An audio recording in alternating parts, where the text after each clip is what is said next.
आखिरकार वह दिन आ ही गया जब पूर्व मुख्य न्यायाधीश डीवाई चंद्रचूड़ ने सरकारी बंगला खाली कर दिया। ये वही बंगला है जिसके लिए महीनों तक सुर्खियां बनती रही, सोशल मीडिया पर बहस होती रही और यहाँ तक कि सुप्रीम कोर्ट प्रशासन को भी हस्तक्षेप करना पड़ा।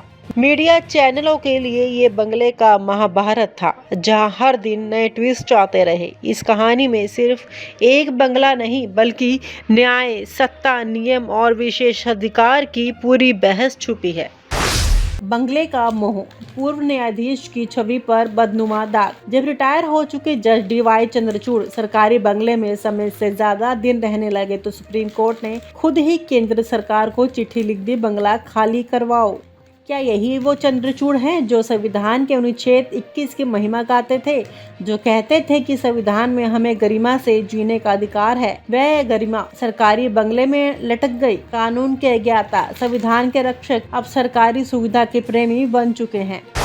सुप्रीम कोर्ट प्रशासन की नाराजगी। सुप्रीम कोर्ट प्रशासन ने इस मुद्दे पर गंभीर रुख अपनाया है। 1 जुलाई को सुप्रीम कोर्ट ने केंद्र सरकार के आवास एक शहरी मामलों के मंत्रालय को पत्र लिखकर साफ साफ कहा कि चंद्रचूड़ साहब तय समय से ज्यादा दिन सरकारी बंगले में रह रहे हैं, उनसे तुरंत बंगला खाली करवाया जाए। कहा जा रहा है कि मौजूदा मुख्य न्यायाधीश को उस बंगले की आवश्यकता है और नियमों का पालन सभी के लिए समान होना चाहिए।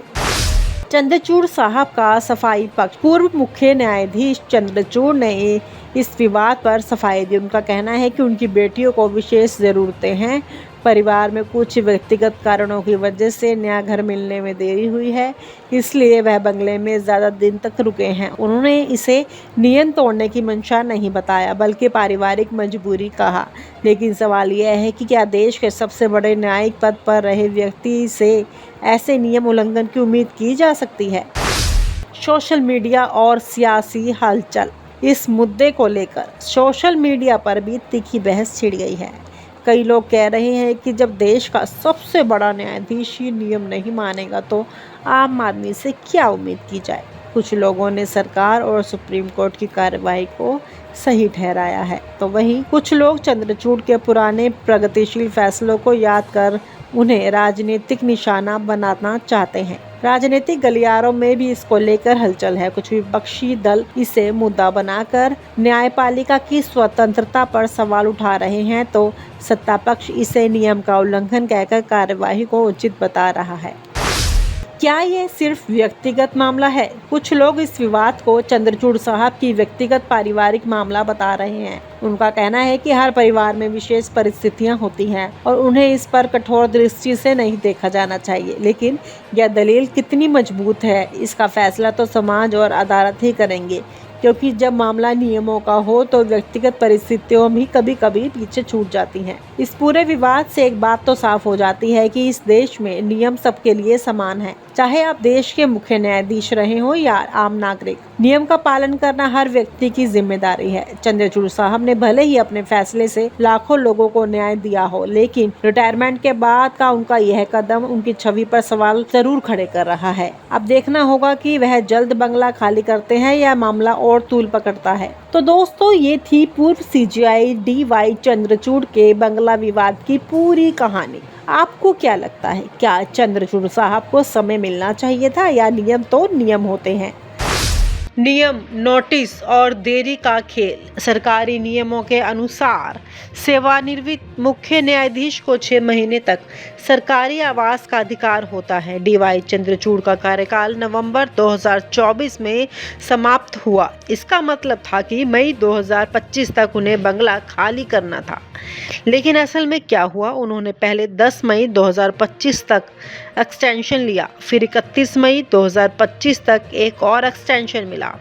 इसके बाद भी बंगला खाली नहीं हुआ। लगभग 32 दिन अतिरिक्त कब्जा रहा, यानी नियम से 8 महीने ज़्यादा। सुप्रीम कोर्ट प्रशासन ने इस पर कड़वा रुख अपनाया और केंद्र सरकार को पत्र लिखा कि बंगला तुरंत खाली किया जाए। इतिहास में यह पहला मौका था जब एक पूर्व सीजेआई के खिलाफ ऐसा कदम उठाना पड़ा। प्रधानमंत्री की विवादित मुलाकात। इस विवाद के बीच एक पुरानी घटना फिर से चर्चा में आई।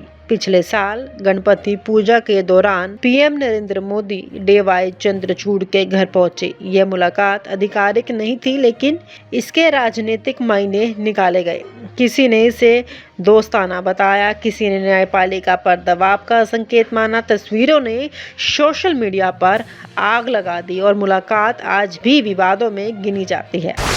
जेपीसी और वन नेशन वन इलेक्शन पर चंद्रचूड़ की भूमिका। डीवाई चंद्रचूड़ का नाम जेपीसी संयुक्त संसदीय समिति में तब गूंजा जब उन्होंने वन नेशन वन इलेक्शन के लिए कानूनी राय दी। उनकी राय को सरकार के समर्थन में माना गया, जबकि विपक्ष ने इसे न्यायपालिका की निष्पक्षता पर सवाल बताया। इस बहस ने उनके करियर पर एक और विवाद का धब्बा छोड़ दिया।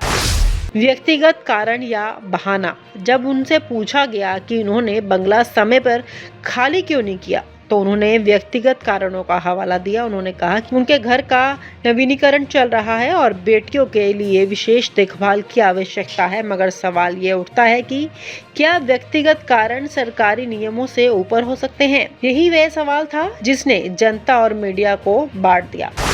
मीडिया का व्यंग्यात्मक तमाशा। टीवी चैनल्स ने इस विवाद को अपने अपने तरीके से कवर किया।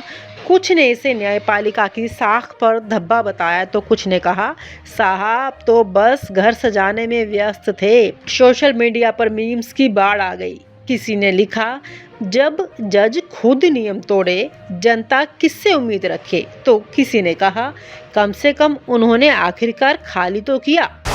सुप्रीम कोर्ट बनाम कार्यपालिका। छुपा संघर्ष। सुप्रीम कोर्ट प्रशासन द्वारा केंद्र को भेजा गया पत्र इस बात का प्रमाण था कि संस्थाओं के बीच रिश्ते उतने मधुर नहीं जितने दिखाई देते हैं।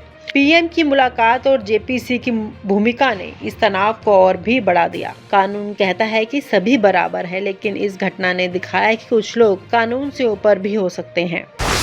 जनता की नज़र में गिरती साख। जनता के लिए ये घटना न्यायपालिका की साख पर बड़ा सवाल थी। लोगों ने पूछा, अगर नियम बनाने वाले ही नियम तोड़े तो न्याय क्या होगा? ये विवाद सिर्फ बंगले का नहीं बल्कि व्यवस्था में भरोसा का था।